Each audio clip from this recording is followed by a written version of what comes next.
Seyathidan Kamatanha Bhavatanha Vib. Good evening, Dharma friends. Let me wish you the blessings of the Noble Triple Gem for a happy and peaceful evening. Today is June 7th, Saturday night. We are going to begin this evening Sutta Studies with the inspiration to the Dharma, to learn the Dharma, and we have great respect to the Noble Triple Gem, and with that in mind, we join with this Sutta study class. Wishing you all a mindfulness, concentration, and wisdom to absorb the Dhamma in numerous ways. I would like to begin today's Sutta studies by paying homage to the Supreme Buddha. Sadhu, sadhu, sadhu. Namo tassa bhagavato arahato samma sambuddhassa. Namo tassa bhagavato arahato samma sambuddhassa. Namo tassa bhagavato arahato samma sambuddhassa. I pay my homage to the Blessed One, the Worthy One, the fully enlightened one. Sadhu, sadhu, sadhu. Dear friends in Dhamma, in today's Sutta study class, we focus another important discourse. This sutta is called Deepa Sutta, the island. The translation says that we stays in a safe island, or we go to a safe island where there is no danger. So we'll look into the meaning of the sutta in deeper sense when we go into the discourse, the details of the discourse. So this is another discourse that talks about the importance of Anapanasati. As everybody knows, Anapanasati, it is the direct practice of mindfulness based on in and out breathing techniques. Before I go to the sutta reading, I just want to let you know that this is the time period that the Buddha was born and attained to enlightenment, and of course, passing away happened in the month of May. So we just finished the celebration on these three important events, and as Sri Lankans, this time of the year again important for us because Venerable Mahinda from India came to Sri Lanka in 3rd century BC with Buddhism. So the introduction of Theravada Buddhism took place in Sri Lanka in 3rd century BC. So we, as followers of the Supreme Buddha, consider that event very much because we got Buddhism. We came to know about the Buddha with the help of Emperor Asoka and Venerable Mahinda and Venerable Sangamita and many other Sri Lankan and non-Sri Lankan great individuals. So we keep that in mind. Tomorrow we are going to have the day-long Dhamma practice in the name of SEAL program, commemorating this very important incident in 3rd century BCE. So have a wonderful thought in mind about it and develop Shraddha further on the Noble Triple Gem by taking that incident into our mind. So in this sutta, the Deepa Sutta, we can see that the Buddha is talking about the Anapanasati. This sutta is recorded in Samyutta Nikaya. As you know, Samyutta Nikaya is an important Nikaya in the entire Tripitaka because a lot of details are being discussed in this section about Four Noble Truths, about 37 factors of enlightenment, and various other important things that we should know. This sutta is recorded in Mahavagga of the Samyutta Nikaya, and there are 12 sections of that. And this sutta is coming from the 10th section, And that 10th section is called Anapanasati Sangyutta. Padipomama Sutta is the Pali term for this sutta, but in simple term, it's a Deepa Sutta when it comes to Sinhala and English translation. The Buddha delivered this discourse when he was at the Jetvanarama monastery, and he addressed the monks with this Anapanasati Samadhi Bhikkave Bhavito Bahulikato Mahapalo Hoti Mahanisanso. Those who know Pali can guess what it means, but I would tell you its meaning for the benefit of all. Monks, concentration through mindfulness of in and out breathing, when developed and pursued, is of great fruit, of great benefit. So simply, the concentration through mindfulness of breathing is great benefit. We can get mindfulness as a quality in our mind through other ways, such as focusing the qualities of the Noble Triple Gem, maybe focusing, parts of the body. There are a few ways described by the Buddha to get mindfulness developed. But the mindfulness through in and out breathing, of course, the concentration is another term. Concentration means the one-pointedness of the mind. And that one-pointedness we get through the mindfulness on in and out breathing is powerful. It is repeatedly saying in Anapanasati Sutta and elsewhere in Tripitaka, because this meditation, mindfulness on in and out breathing, is one of the deepest and widespread meditation in the entire teaching. Even the Bodhisattva, Gautama Siddhartha, practiced this meditation for his enlightenment. So that we can assume that how deep this Anapanasati meditation. So this is why the Buddha said to the monks at the Jetvanarama monastery that the mind concentration through mindfulness of in and out breathing is great, fruit and benefit. So that develop it. So he goes further, saying that how is concentration through mindfulness of in and out breathing developed, and to get the maximum benefit of it. So as you know, the sutta continues, the way to develop the concentration through in and out breathing.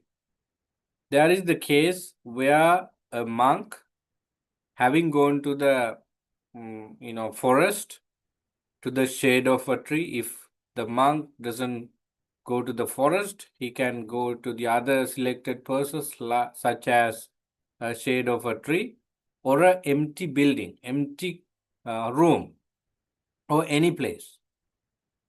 Then sit down, folding his leg crosswise, holding his body erect, and setting mindfulness to the front, always mindful he breathes in, mindful he breathes out. So remember these steps. Practicing Anapanasati or in and mindfulness on in and out breathing could only be happened on 3 locations. In other words, we cannot practice mindfulness on in and out breathing while walking, while going in the bus, while standing, while sleeping, and while doing something. No. Mindfulness on in and out breathing meditation could only be practiced under a tree when the person doesn't do anything but only this meditation, or a empty place, empty room or building from human activity. Himself or herself and everybody else should not be doing anything, because If you sit in the building where a lot of human activities happen, like singing, dancing, talking, cleaning, you are not going to do the meditation there. But if the building is empty from human activity, it has some silence, so you can do that meditation. So we have already told you two places: empty building or empty hut or room, and a shade of a tree or a forest. Because the forest is always good for meditation, since human activities are less, sometimes zero. There are other activities happen. Animals make sounds, the wind blows. There are such noises, but they are not that disturbed because our human mind is always quickly reactive to the human activity, human voice, than the other voices. So the forest is one of the better places for meditation. So if you think you do the Anapanasati meditation exactly as the Buddha said, with all the 16 steps, you better find one of the three places. And the way to sit is also explained. Sit down, folding his leg crosswise, holding his body erect, setting mindfulness to the front, always mindful. He breathes in and breathes out. Those who have physical problems may be able to find a chair, but the proper posture for breathing meditation is sitting position with cross legs. Yeah, so having said this, having the body erect and cross-legged, and then setting mindfulness in front, the breathing in and out, you have to catch that breathing for perfectly. Then breathing in long, he discern, I am breathing in long. Breathing out long, he discern, I am breathing out long. This sounds like, I'm sorry. This sounds like you intentionally breathe in and out. If you see this particular thing carefully, now you're mindful about your breath, both in and out, breathing. Then you see how breathing is taking place. It has both, in my understanding. Sometimes we intentionally breathe in and breathe out just to get our attention strongly back to our breathing. Sometimes it is natural. So I think depending on the situation, we can change the way it happens. Let the breathing happen naturally. At some point, if the disturbances outside, are too strong, just take intentional lungful breathings just to avoid the attention to the outside noises. So breathing in long, he discern, I'm breathing in long. So when the breath is too long, you can feel the breath is too long when it happens. When the breathing is short, you can see that as well. But usually the breath is long when the body is kind of trying to relax. And breathing sometimes is short when the body, settled down and no need further, movements of it, so that the lungs do not need much oxygen. This could work vice versa, depending on the individual's, physical situation. This could change, but this is a matter of this is a matter for some people, that they breathe long and short, depending on their physical behavior at that particular time.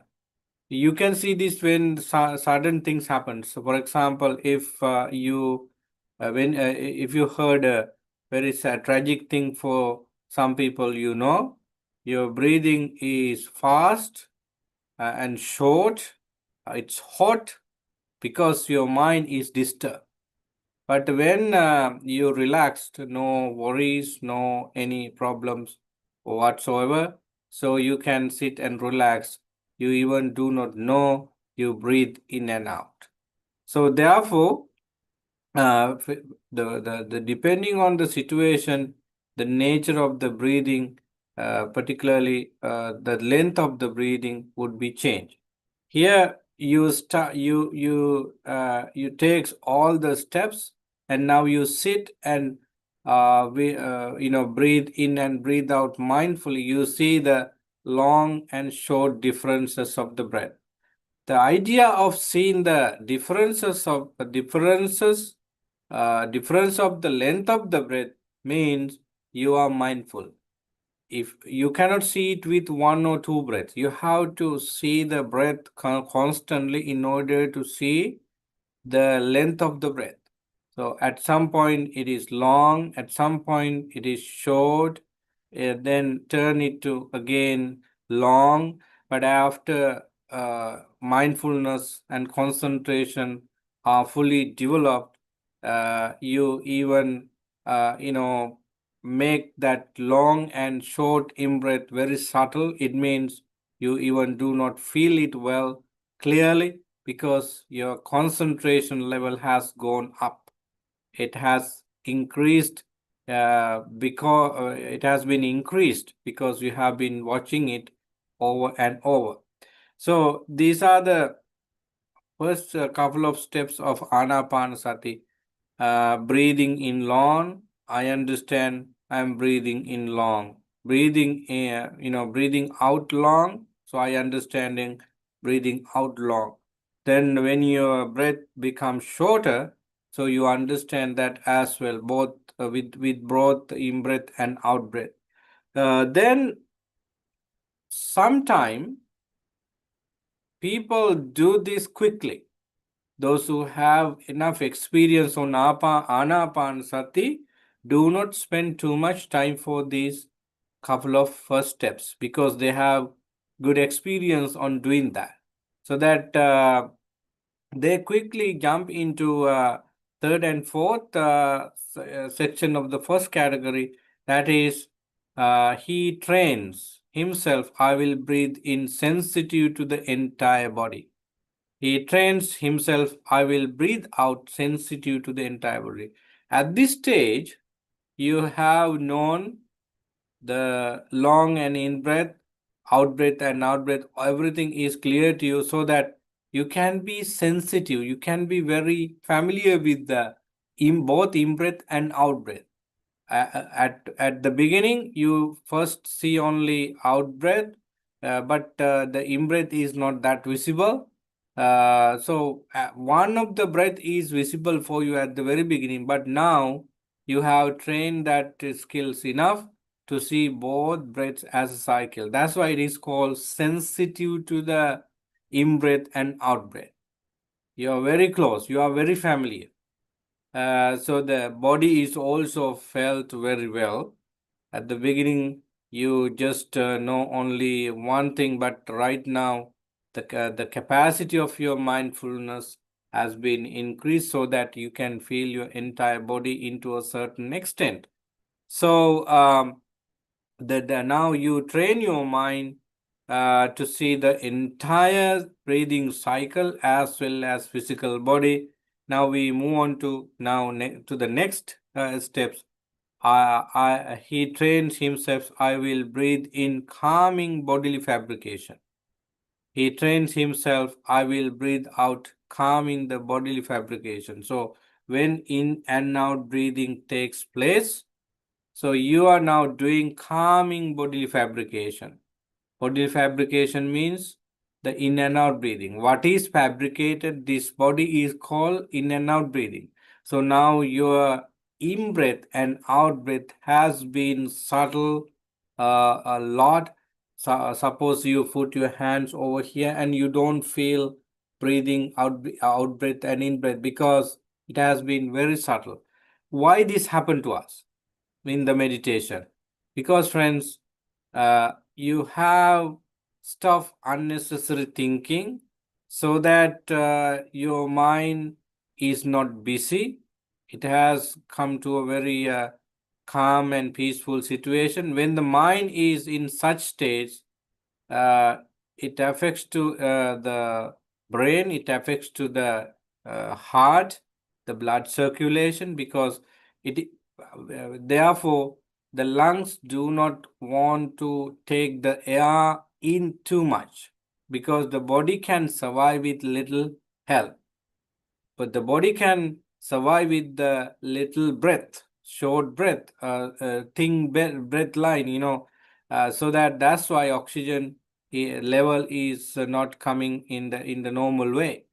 So you have done a kind of very magic like things, because by way of concentration you stop some sort of function, not stop, I mean you have control some sort of function of your body, including the breath.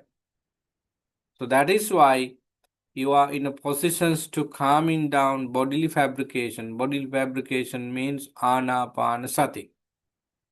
Don't lost your thoughts. We are talking about the Buddha's statement. So he said that if you want to do the anapanasati meditation in the greatest way, which gives us the maximum benefits, this is the way it should be done. That's what the Buddha said. So we are trying to understand the step of anapanasati when it is done in a magical way.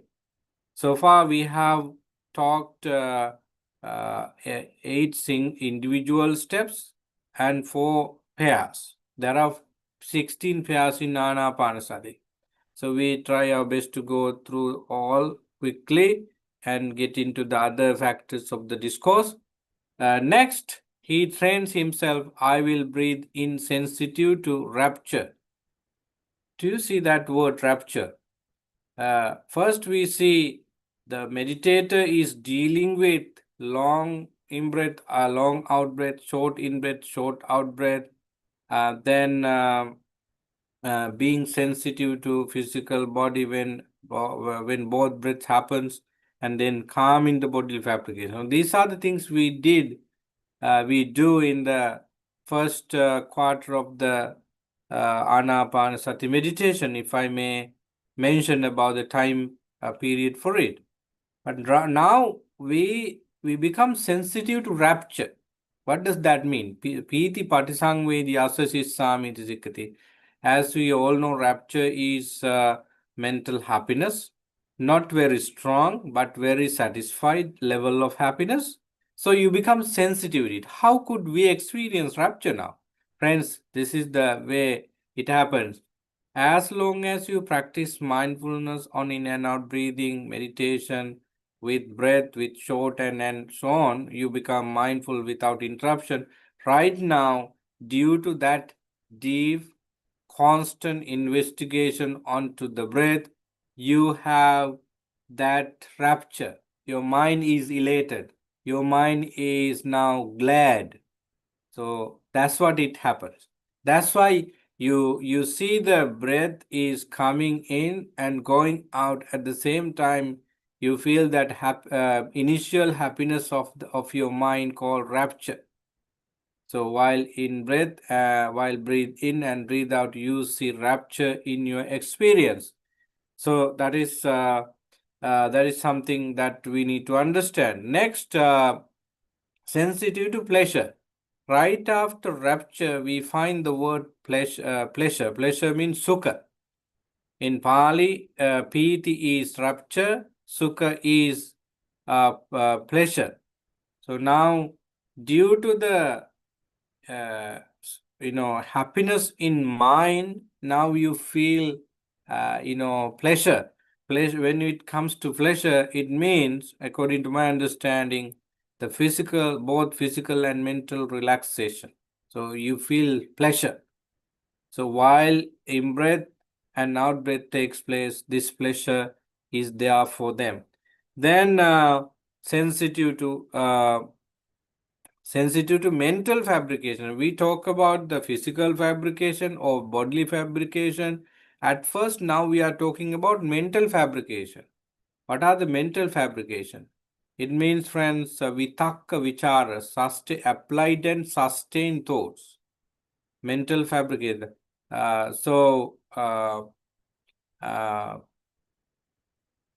Sorry, it's called sanya vedana.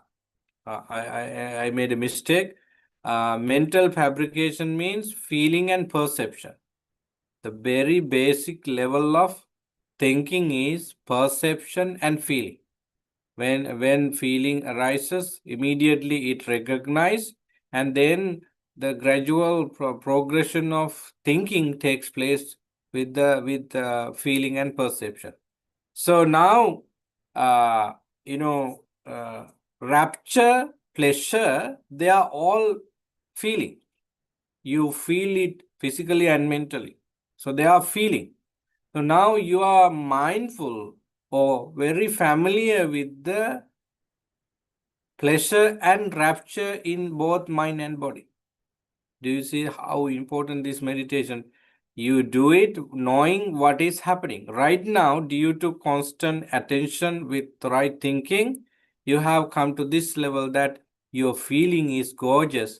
Your mind is so happy. Your mind, in other words, when your mind is happy, your physical body is relaxed as well. This is what it means, mental fabrication.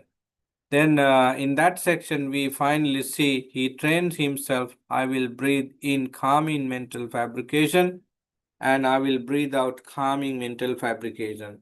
Even in the first section, you saw calming down the bodily fabrication. Here we find calming down the mental fabrication. So passam bayang kaya sankarang, passam bayang vaji sankarang. What does this mean? Not word by word meaning, but what it implies to us, practical sense in the meditation.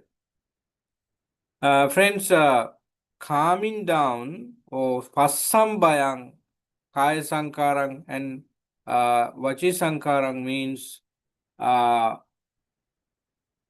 you earlier your breath was gross, but through constant investigation, the breath has become smooth and subtle, deep.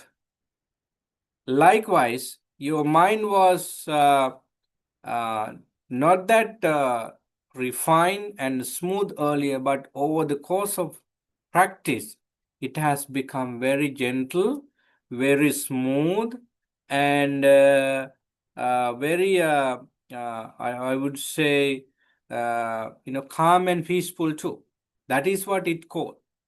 Physically and mentally, you experience that your body and mind both are very gentle, right?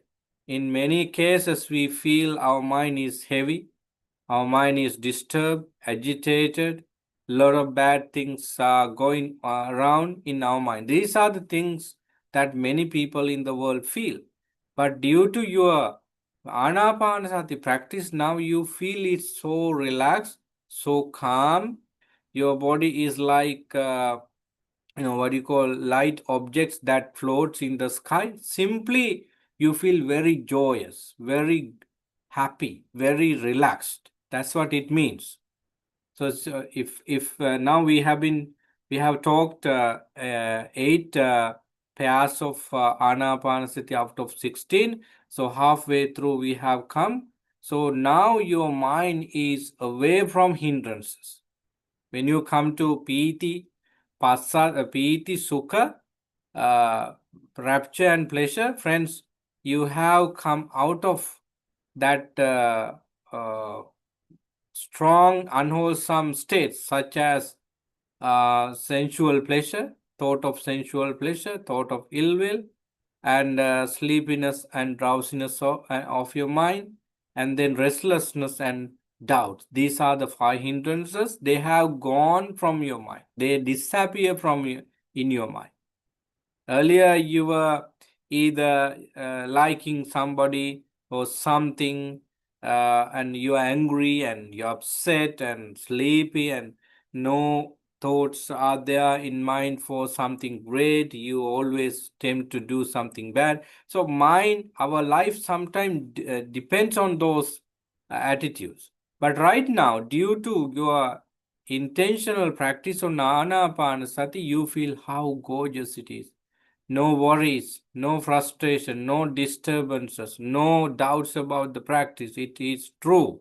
It gives me so much energy. So you are in such a state when you come to this far of the Anapanasati. I don't say that you take 30 minutes, 20 minutes, 15 minutes for this. It depends on personal skills. Those who have been meditating for a long time accurately can experience these things quickly, right? So this is halfway through of Anapanasati steps. We have to go 8 more. He trained himself, I will breathe in sensitive to the mind. Now your practice has gone up, gone up, and it is been advancing, so that now you have a chance of looking at your own mind. So you see your mind from your own mind. Can you do it? Do you understand what I'm saying? So I will breathe in insensitive to the mind. It means that you could be able to see your own mind from your mind, which is interesting. So you, from one end, you see the in-breath and out-breath happens in a subtle way. At the same time, your prominent focus is your mind. You see your mind. I can do this, but I do not know how to teach it to others. So you have to find it out, the method to see your own mind from your mind. I have seen that even now while I'm talking, I can see my mind. What exactly the mind is? It's a collection of various thought processes developed through sensory experiences. Simply, you know what your mind is about. Simply, you know what your mind is going to do next. So you, if as serious meditators, you would be able to know how to look at your mind. So in this section of Anapanasati, we see our attention goes to our mind. Attention is a quality of mind, and using it, we see our own mind. So as a result of you doing that for several minutes or several seconds or whatever time you use, you go to see this. He trains himself, I will breathe in gladdening the mind. So you make your mind glad, you make your mind happy, you make your mind joyous. So while in-breath and out-breath takes place as they are, your attention goes to the mind and you make it happy, you make it glad. That's the next step. If you go to the next one after that, you see this. He trained himself, I will breathe out, focusing on dispassion. Sorry, I jump ahead. I will breathe out, I will breathe in, steady in the mind. So you see your mind while you see the in-breath and out-breath, and then you see the gladness of the mind. You make your mind glad. Now you make your mind steady. In other words, you never determine to make it solid, make it strong there. Right now, with the clear picture of your mind, you can make it steady. No, running here and there. No, the mind doesn't go behind sensory experience, but it stays somewhere in the center of your life. It is solid, which means happiness is solid into a certain extent, and peace of the mind is also like that, so that your mind is steadying. You make it strong and not wavering, but solid. He trained himself, I will breathe out, steady in the mind. Yes. He trained himself, I will breathe in, releasing the mind. I will breathe out, releasing the mind. When you breathe and out, you make the point that I want to release the mind.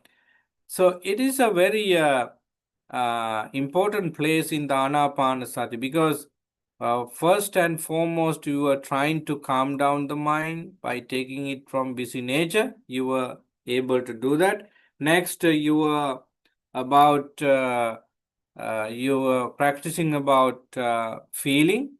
So the happy thoughts, happy experiences were well caught in your mind, and that was done in the second main section. Now we are in the third. In the third, we look into our mind.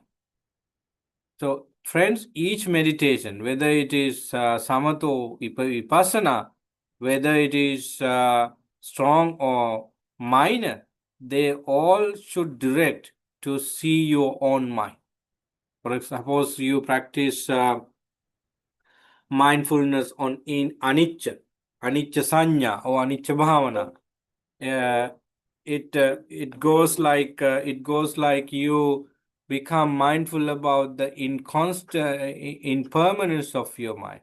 So there you are able to see the mind and the nature of the mind like that. So these are very important steps, especially when it happens. You release your mind. What does that mean?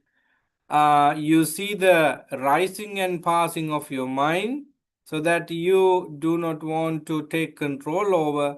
Just go above the nature of your mind and you see the mind. Mind hears sounds, mind sees pictures, mind tastes the taste, mind does that kind of things, and you see this behavior of your mind. That is what you do there. Therefore, you can release the kind of belongingness or ownership of your mind.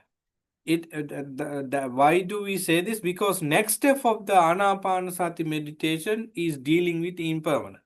It says like this: He trained himself, I will breathe in, focusing on inconstancy, impermanence. So now you see the breath, but prominent focus goes to impermanence, anicca. Anicca on what? Impermanence on what? The breath itself is impermanent. That's why we see the air goes in, and for that particular period, we put a different name for the air called in-breath.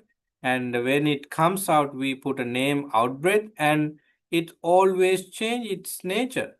And depending on the breathing, the lungs change, the blood circulations change, thinking pattern change.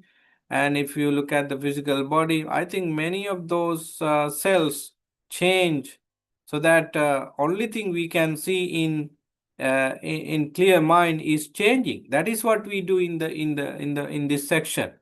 So your focus is impermanence on breath, impermanence on mind, impermanence on feeling, perception, and so forth. So this is done with both breath, and then we move on to next very important step. He trained himself, I will breathe in, focusing on dispassion. I will breathe out, focusing on dispassion. Dispassion is the English translation for the Pali word viraga. Raga is attachment, a very initial attachment, and viraga means non-attachment, detachment, right? So now your focus is detachment.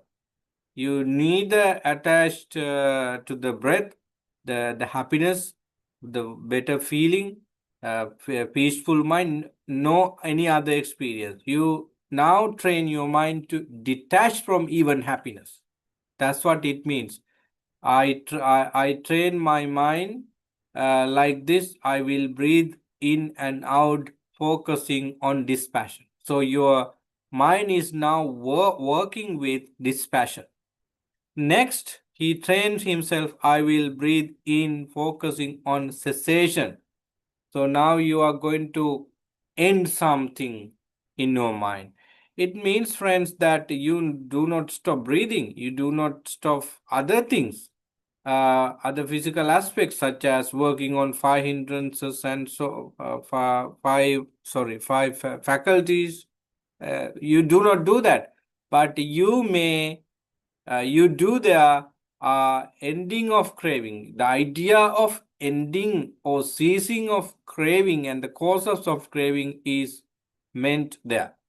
So that is why cessation. I breathe in focusing on cessation. Focusing on cessation does mean that you do not do everything with the cessation, but you focus the cessation, focusing in and out. Then finally, what you can do in Anapanasati, this is the 16 steps. He trained himself, I will breathe in focusing on relinquishment. He trained himself, I will breathe out focusing on relinquishment. The word relinquishment, you understand it well, I guess. The Pali term is patinisaggan upasi asasissami sikkati, pasasissami sikkati. It means that you completely get out of it. You let go of everything you own. In other words, first you had viraga, then nirodha. First you do not attach to anything, therefore you yourself took out from it. Now you are not present there. So patinisagga means relinquish. You get out of that thing completely. So friends, that is what it means. So relinquishing, your mind is totally away from it and going stays in some other peaceful state. So now remember the whole story. The Buddha explained these steps of Anapanasati to the unknown group of monks at the Dejanarame. When the Buddha wanted to tell the monks the exact way of Anapanasati practice to be able to experience the maximum of it. So these are the maximum. These are the proper technique of Anapanasati. You first focus the breath, then through focusing the breath, you see the differences of the breath, shortness, longness, subtleness. There you find that peace, piti, and pleasure of the mind, and therefore gradual relaxation of the body and mind. Then you find the mind is also relaxed. Mind, earlier you did not have that attention to the mind. Now you can do it. You are fully investigating the mind, and in the mind you see in the idea of impermanence is coming out. You naturally, I mean, because of your practice, you can see the impermanence of breath, impermanence of the entire physical body and mind. Therefore, you can have an idea about dispassion and cessation and also relinquishment. So see how Anapanasati meditation, is being practiced fully. Then Buddha continues, this is how concentration through mindfulness of in and out breathing is developed to the maximum, right? So this is what the Buddha said. Now, the Buddha turned the discussion into some very important aspects. Let's read. I too, monks, before my awakening, when I was an unawakened bodhisattva, frequently remained with this abiding. Right. So the Buddha said that before I attained full enlightenment, I was called bodhisattva, the person to be the Buddha. In occasion that I meditate on on in and out breathing very much. In other words, this is the uh, meditation I also did in my training.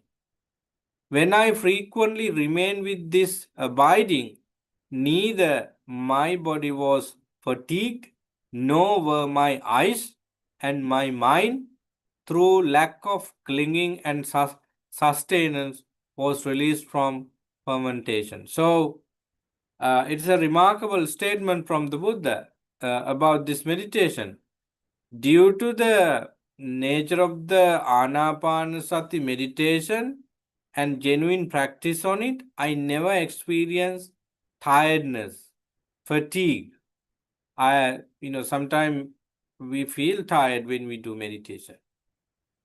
No matter how interesting certain things we do, we feel tiredness, we feel fed up with, because too much physical and mental works make both physical mind and body tired.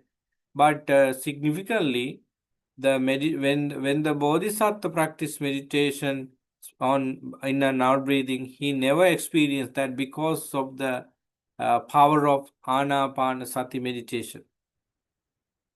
If a monk should wish, now the Buddha turned into monks. Now here I think the Buddha is giving some tips of successful Anapanasati meditation for bhikkhus and all of us. So the Buddha said, if you should wish, that is the sense we should take it. In the sutta we see this. So if a monk should wish, may neither my body be fatigued, nor my eyes, and may my mind, through lack of clinging, be released from fermentation, then he should attend carefully to this same concentration through mindfulness of in and out breathing. I don't know whether you understand it, because the sentence is too long and the way it is written different from normal writing. Let me explain you the meaning of it. So if Buddha said that if you want to be out of fatigue, out of tiredness, out of this and that, when you practice Anapanasati meditation, what can we do? What can we do? Nothing but practice Anapanasati meditation as I said before. In other words, if you want to get out of physical and mental tiredness in your training, just do Anapanasati meditation. Friends, this is very interesting. The meditation like, body parts, elements, and looking at the dead body and stages of the dead body, they may not be able to do because,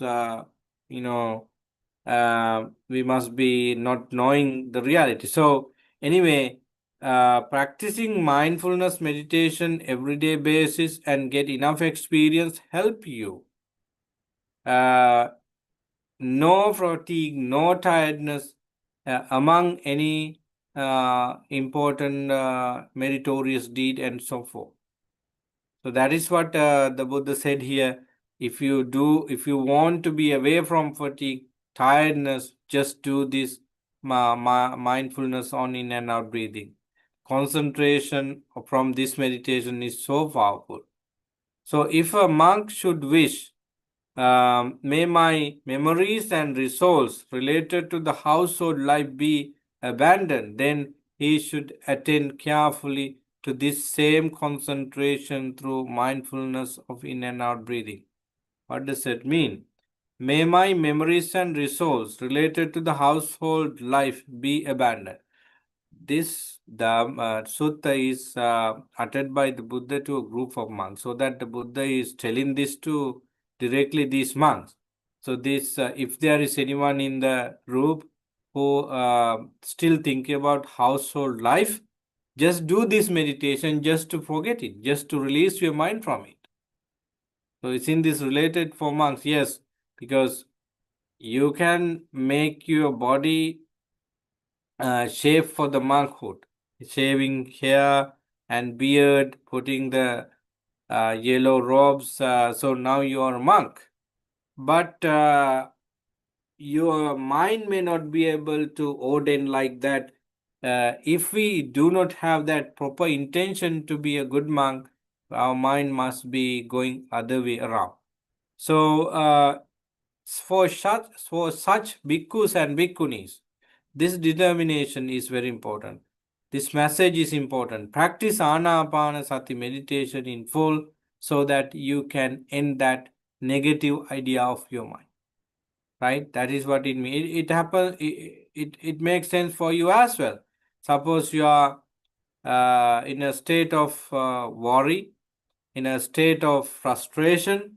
So just do this mindfulness on in and out breathing meditation for several times, for several days, several weeks, I think you can overcome that stress in your mind for sure. Because Anapanasati meditation is so important and powerful. What it gives us is so important.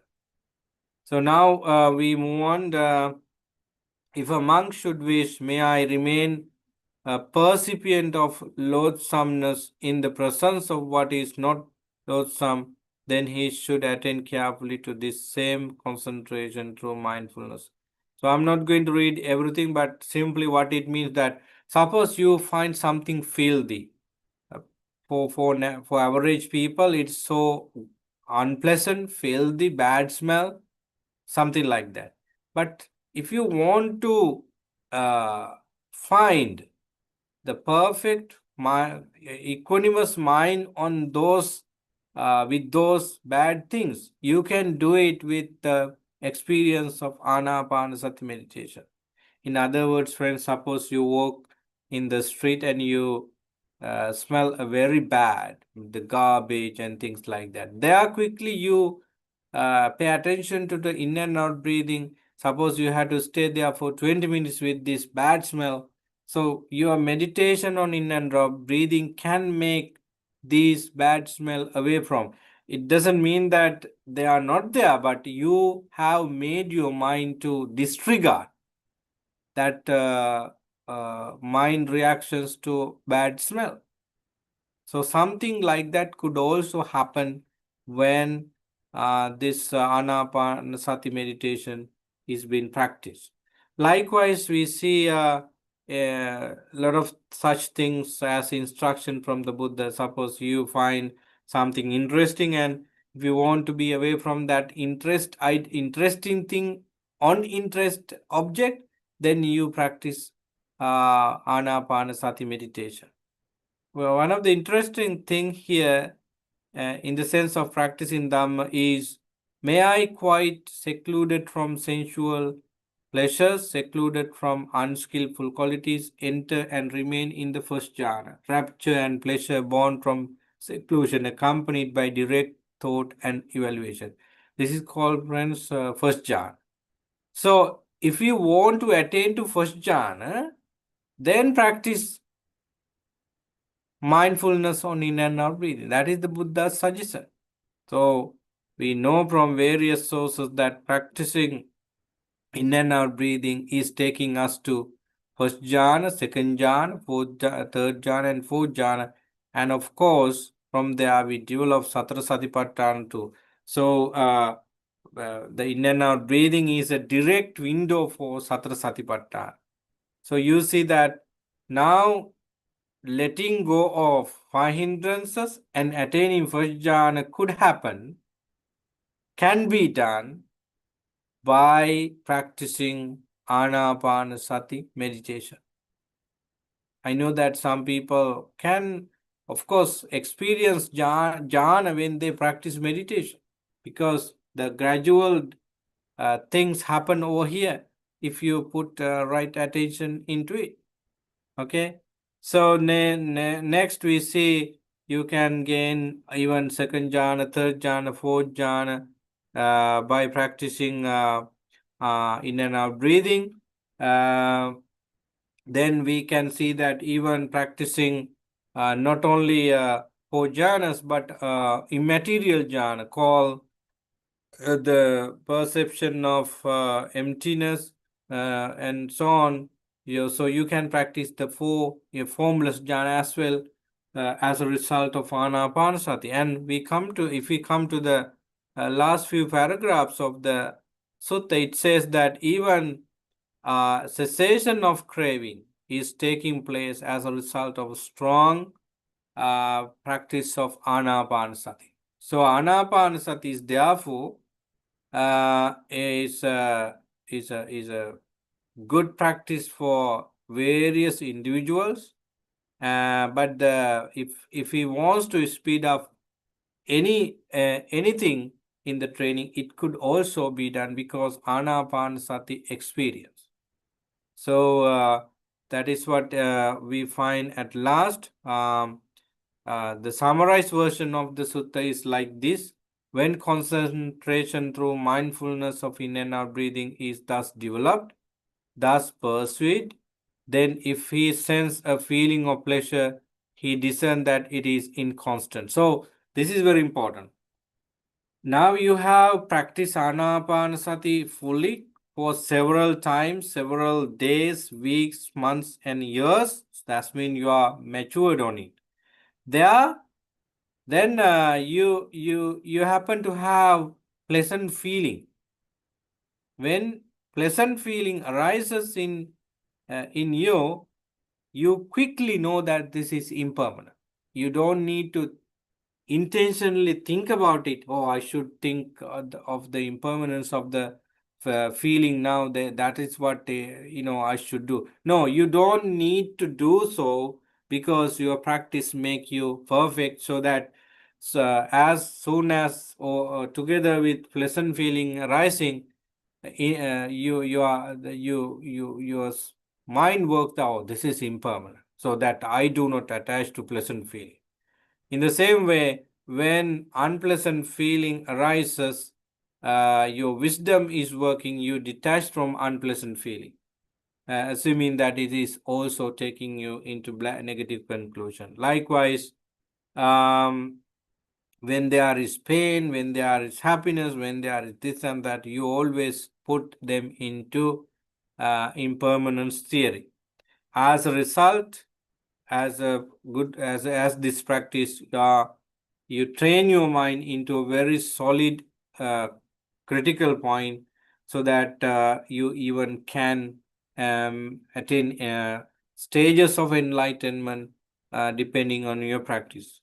So at last, just as an oil lamp burns in dependence on oil and wicks, and from the termination of the oil and wicks, and from not being provided any other sustenance, it goes out unnourished. In the same way, when sensing a feeling limited to the body, he discerned that I am sensing a feeling limited to the body. When sensing a feeling limited to life, he discerned that I am sensing a feeling limited to life. He discerned that with the breakup of the body after termination of life, everything that is sensed not being released will grow cold right there. So at last, the Buddha is talking about the practicing Vedana Vipassana or mindfulness on feeling is highlighted here. So you're not caught to the uh, pleasure or other things of the feeling. So you are thinking that feeling is only a feeling, which has the nature of impermanence. Therefore, uh, you would be able to think that this feeling in the body, in the mind, exists only when the life is active. Whenever and wherever the life is going to sleep permanently, this feeling is nothing but just only an object. So something like that we can find at the last couple of lines of the discourse. So friends, this is called Deepa Sutta. This Deepa Sutta tells us that we are going to be really, really safe from suffering and any stages of suffering with the practice of Anapanasati, because Anapanasati meditation touches some very important things of our mind. So that practicing Anapanasati is like you are getting into a island where there is no trouble, where there is no danger. Suppose you are you're afraid of some gangsters, robbers, so that you go away from the village secretly. Now you still fear, you have that fear in mind, whether somebody see me and come behind me with weapons. So he came to a shore of a river, a bank of a river. Now it's very difficult to cross over the river because of the furious flood and water. So that what he does is he wants to save his life from all these dangers behind him. And he knows the other shore of the other bank of the river, and there is peace there. So if I'm able to get into the village without getting to the other shore, I would definitely be safe. So what he does is collect big wood and tie them into small wood and make a raft. Now, with a stick huge like paddle, he paddle in a way so that finally he came to the other shore where there is security. Likewise, friends, in this sansara with so many bad thoughts in us, the anapanasati concentration or the concentration on in and out breathing help us overcome all kinds of unwholesomeness. That's why this sutta is named as Deepa Sutta, the sutta that tells the supreme security, the light, the land, the island. So that island is away from suffering.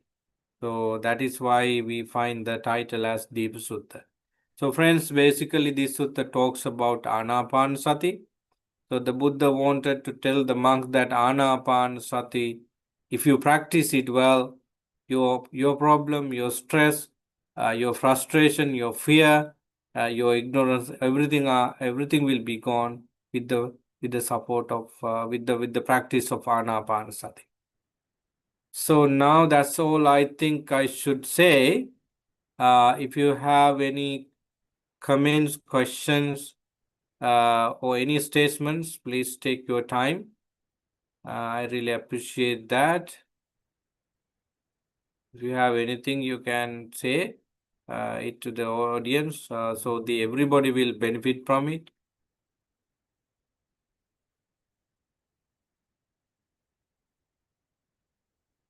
I would add one thing to the sutta that is about finding our own tune of anapanasati meditation. So when you start looking at your breath at the beginning, if you haven't done that meditation very much, first thing you have to find that in and out breathing, that line.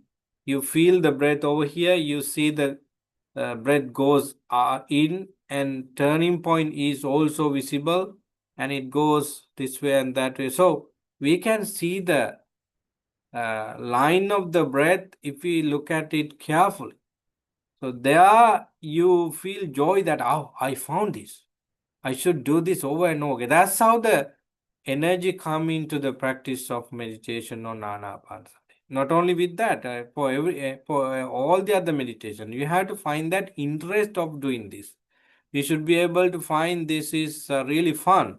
This is really good, because as the Buddha said, I never experience fatigue. I never experience other physical and mental barriers because of this practice, because of the influence of this practice. So friends, my suggestion is to do it and find that right tune of mindfulness on breathing, in and out breathing meditation. If you do not have anything else, I would like to end the discussion now, because tomorrow is a busy day for us with the day-long program. There are certain things I should do for it now. So then I'm going to end today's class. Thank you for coming and listening to the discussion. It was not a discussion, but listening to the sutta itself gives you some encouragement. Wish you once again good health and peace of mind. May you be able to investigate the dharma in you very much and find the solutions for suffering and the causes of suffering.